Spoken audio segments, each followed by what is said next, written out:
146 The description of development is complete in all respects, however, only if it is given in due course after a commentary on the text.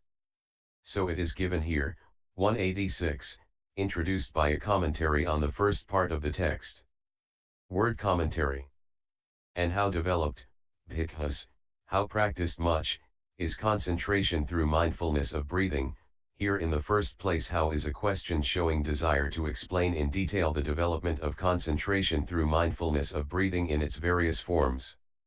Developed, bhikkhus, is concentration through mindfulness of breathing. This shows the thing that is being asked about out of desire to explain it in its various forms. How practiced much, as soon as they arise, here too the same explanation applies. 147 Herein, developed means aroused or increased, concentration through mindfulness of breathing, lit. Breathing mindfulness concentration, is either concentration associated with mindfulness that discerns breathing, or it is concentration on mindfulness of breathing. Practiced much, practiced again and again. 148 Both peaceful and sublime, Santo si eva baudo ca it is peaceful in both ways and sublime in both ways. The two words should each be understood as governed by the word both, eva. What is meant? Unlike foulness, which as a meditation subject is peaceful and sublime only by penetration, but is neither, eva, peaceful nor sublime in its object, since its object in the learning stage is gross, and after that its object is repulsiveness. Unlike that, this is not unpeaceful or unsublime in any way, but on the contrary it is peaceful, stilled and quiet both on account of the peacefulness of its object and on account of the peacefulness of that one of its factors called penetration. And it is sublime, something one cannot have enough of, both on account of the sublimeness of its object and on 268 account of the sublimeness of the aforesaid factor.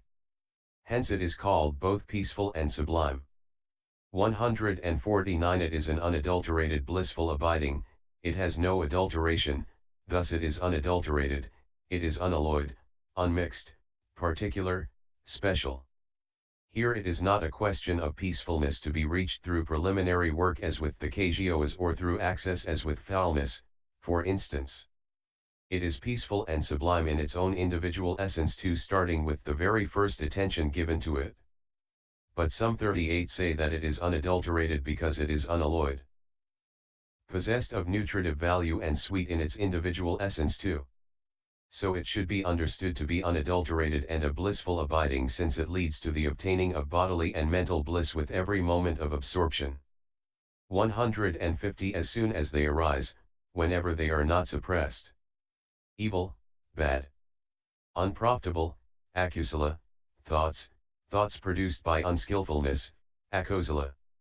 It banishes at once, it banishes, suppresses, at that very moment. Stills, vyupasamati it thoroughly calms, suhyupasamati, or else, when eventually brought to fulfillment by the noble path, it cuts off, because of partaking of penetration, it tranquilizes, is what is meant.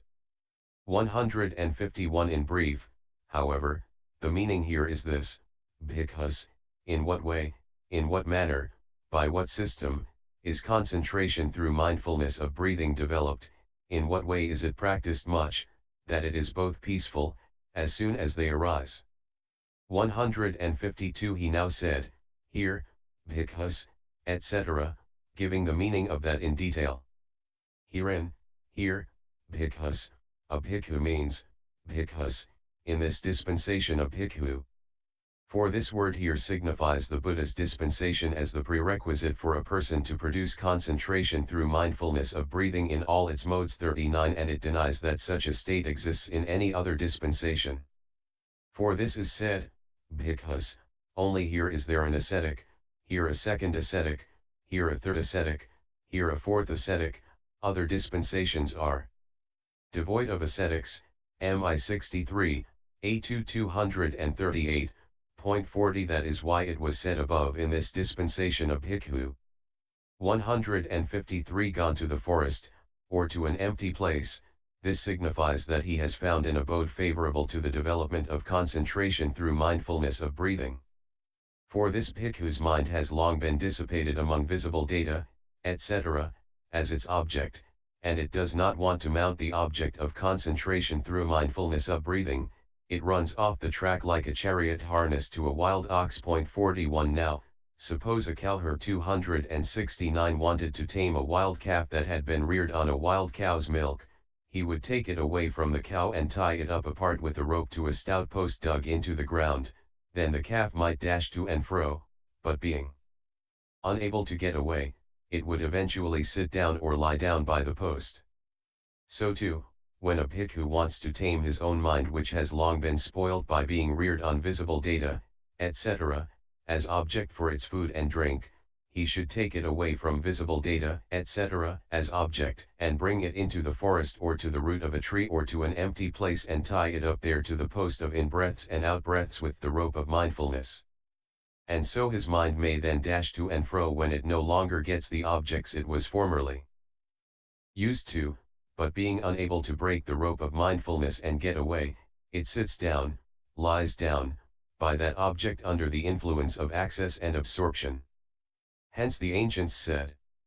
154. Just as a man who tames a calf would tie it to a post, so here should his own mind by mindfulness be firmly to the object tied. This is how an abode is favorable to his development. Hence it was said above, this signifies that he has found an abode favorable to the development of concentration through mindfulness of breathing. 155 Or alternatively, this mindfulness of breathing as a meditation subject which is foremost among the various meditation subjects of all Buddhas, some Paksha Buddhas and some Buddha's disciples as a basis for attaining distinction and abiding in bliss here and now is not easy to develop without leaving the neighborhood of villages, which resound with the noises of women, men, elephants, horses, etc., noise being a thorn to Jhana, CAV 135, whereas in the forest away from a village, a meditator can at his ease set about discerning this meditation subject and achieve the fourth jhana in mindfulness of breathing, and then, by making that same jhana the basis for comprehension of formations with insight, XX.2f, he can reach arahantship, the highest fruit. That is why the Blessed One said gone to the forest, etc., in pointing out a favorable abode for him. 156 For the Blessed One is like a master of the art of building sites, CDI 9, 12, 287. 270 As the master of the art of building sites surveys the proposed site for a town, thoroughly examines it, and then gives his directions, build the town here, and when the town is safely finished, he receives great honor from the royal family, so the Blessed One examines an abode as to its suitability for the meditator, and he directs, devote yourself to the meditation subject here, and later on, when the meditator has devoted himself to the meditation subject and has reached arahantship and says, the Blessed One is indeed fully enlightened, the Blessed One receives great honor. 157 And this bhikkhu is compared to a leopard.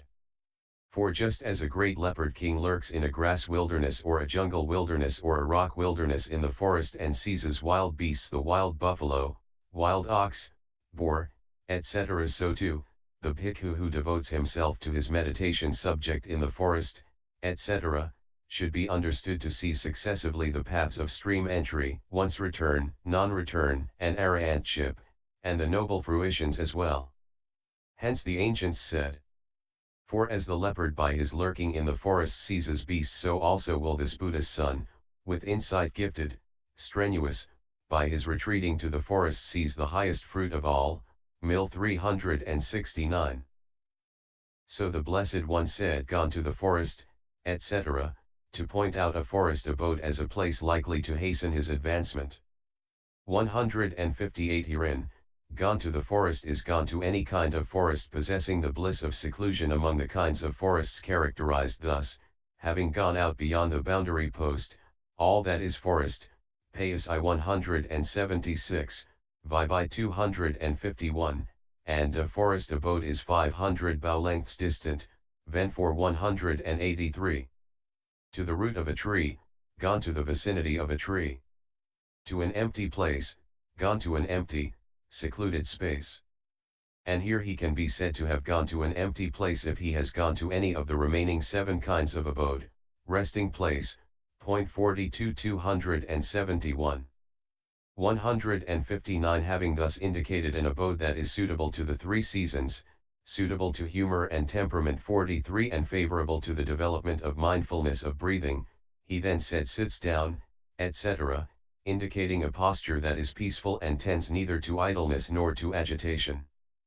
Then he said having folded his legs crosswise, etc., to show firmness in the sitting position, easy occurrence of the in-breaths and out-breaths, and the means for discerning the object. 160 Herein, crosswise is the sitting position with the thighs fully locked. Folded, having locked. Set his body erect, having placed the upper part of the body erect with the 18 backbones resting end to end. For when he is seated like this, his skin, flesh and sinews are not twisted, and so the feelings that would arise moment by moment if they were twisted do not arise. That being so, his mind becomes unified, and the meditation subject, instead of collapsing, attains to growth and increase.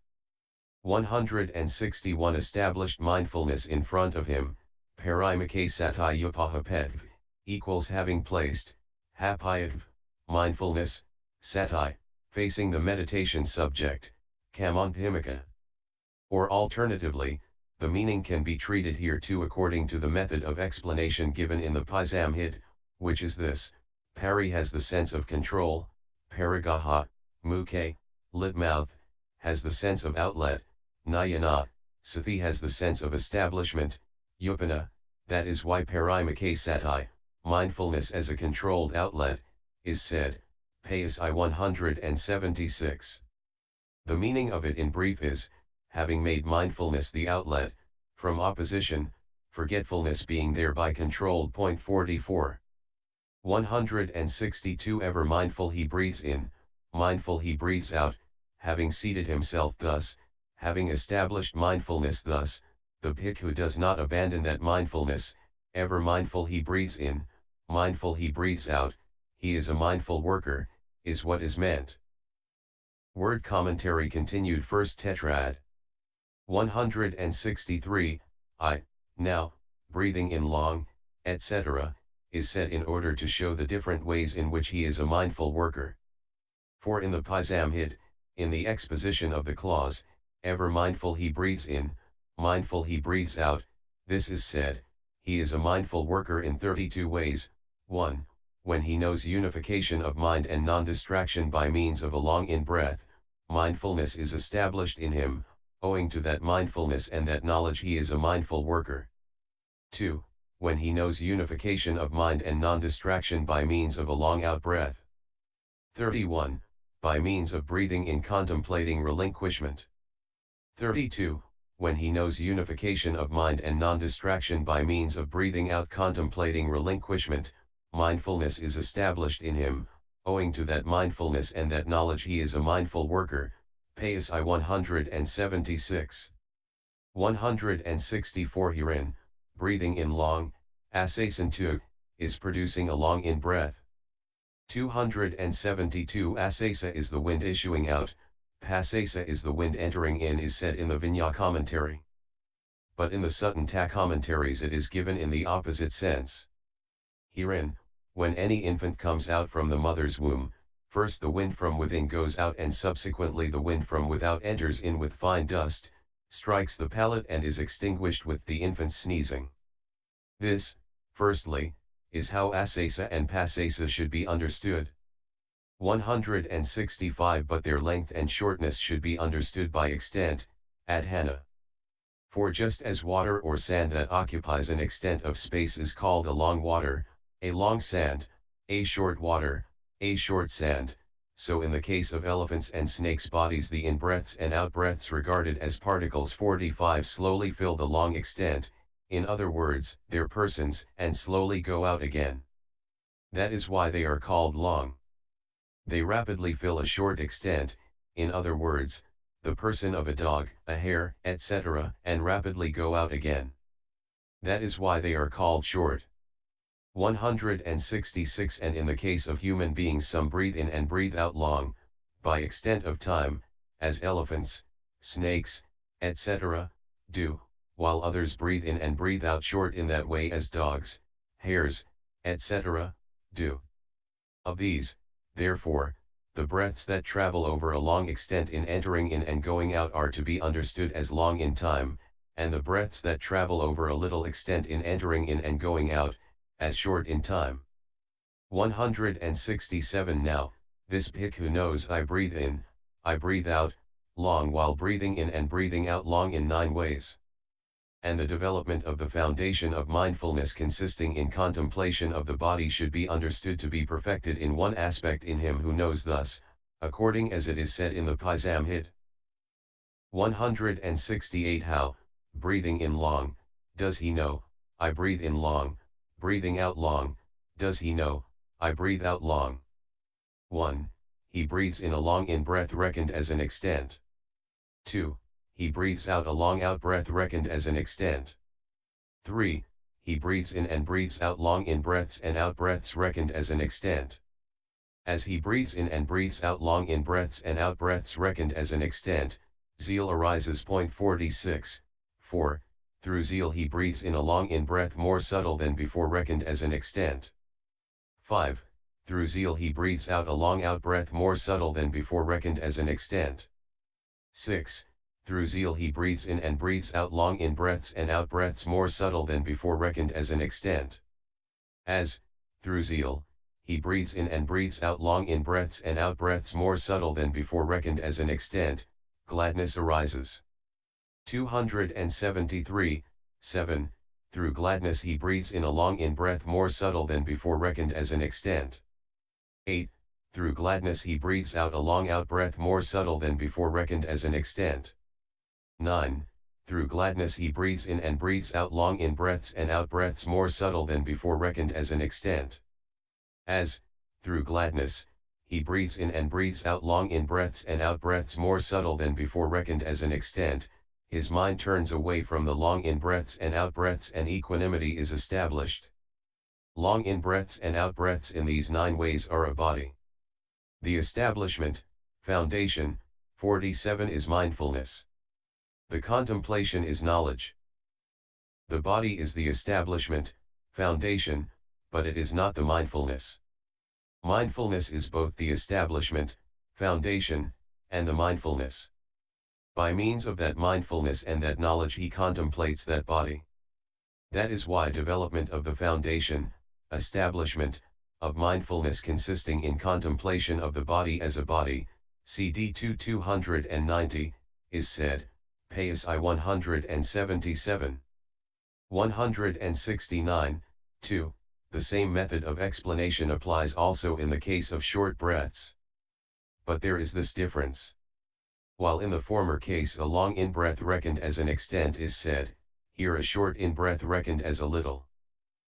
Duration, PSI 182, is given. So it must be construed as short as far as the phrase that is why development of the foundation, establishment, of mindfulness consisting in contemplation of the body as a body is said, PSI 183. 170 So it should be understood that it is when this bhikkhu knows in-breaths and out-breaths in these 9 ways as a long extent and as a little duration that breathing in long, he knows I breathe in long, breathing out short, he knows I breathe out short is said of him. And when he knows thus, the long kind and the short as well, the in-breath and the out-breath too, such then are the 4 kinds that happen at the bhikkhu's nose tip here. 171, 3, he trains thus, I shall breathe in. I shall breathe out experiencing the whole body, he trains thus, I shall breathe in making known, making plain, the beginning, middle and end 48 of the entire in-breath body. I shall breathe out making known, making plain, the beginning, middle and end of the entire out-breath body, thus he trains. Making them known, making them plain, in this way he both breathes in and breathes out with consciousness associated with knowledge. That is why it is said, he trains thus, I shall breathe in, shall breathe out. 172 to 1 bhikkhu The beginning of the in-breath body or the out-breath body, distributed in particles, that is to say, regarded as successive arisings, see note 45, is plain, but not the middle or the end. He is only able to discern the beginning and has difficulty with the middle and the end. To another the middle is plain, not the beginning or the end, he is only able to discern the middle and has difficulty with the beginning and the end. To another the end is plain, not the beginning or the middle, he is only able to discern the end 274 and has difficulty with the beginning and the middle. To yet another all stages are plain, he is able to discern them all and has no difficulty with any of them. Pointing out that one should be like the last mentioned bhikkhu, he said, he trains thus, I shall breathe in, shall breathe out experiencing the whole body. 173 Herein, he trains, he strives, he endeavors in this way. Or else the restraint here in one such as this is training in the higher virtue, his consciousness is training in the higher consciousness, and his understanding is training in the higher understanding, see PSI 184. So he trains in, repeats, develops, repeatedly practices, these three kinds of training, on that object, by means of that mindfulness, by means of that attention. This is how the meaning should be regarded here. 174 Herein, in the first part of the system, NOSIN 249 he should only breathe in and breathe out and not do anything else at all, and it is only afterwards that he should apply himself to the arousing of knowledge, and so on. Consequently the present tense is used here in the text, he knows, I breathe in, he knows, I breathe out. But the future tense in the passage beginning I shall breathe in experiencing the whole body should be understood as used in order to show that the aspect of arousing knowledge, etc., has to be undertaken from then on. 175, 4, he trains thus, I shall breathe in, shall breathe out tranquilizing the bodily formation, he trains thus, I shall breathe in, shall breathe out tranquilizing, completely tranquilizing, stopping, stilling, the gross bodily formation 50. 176 and here both the gross and subtle state and also progressive tranquilizing should be understood. For previously, at the time when the bhikkhu has still not discerned the meditation subject, his body and his mind are disturbed and so they are gross. And while the grossness of the body and the mind has still not subsided, the in-breaths and out-breaths are gross. They get stronger, his nostrils become inadequate, and he keeps breathing in and out through his mouth. But they become quiet and still when his body and mind have been discerned. When they are still, then the in-breaths and out-breaths occur so subtly that he has to investigate whether they exist or not. 177 Suppose a man stands still after running, or descending from a hill, or putting down a big load from his head, then his in-breaths and out-breaths are gross, his nostrils become inadequate, and he keeps on breathing in and out through his mouth. But when he has rid himself of his fatigue and has bathed and drunk 275 and put a wet cloth on his heart, and is lying in the cool shade, then his in-breaths and out-breaths eventually occur so subtly that he has to investigate whether they exist or not. So too, previously, at the time when the bhikkhu has still not discerned, he has to investigate whether they exist or not. 178 Why is that? Because previously, at the time when he has still not discerned, there is no concern in him, no reaction, no attention, no reviewing, to the effect that I am progressively tranquilizing each grosser bodily formation. But when he has discerned, there is. So his bodily formation at the time when he has discerned is subtle in comparison with that at the time when he has not. Hence, the ancients said, the mind and body are disturbed. And then in excess it occurs. But when the body is undisturbed, then it with subtlety occurs.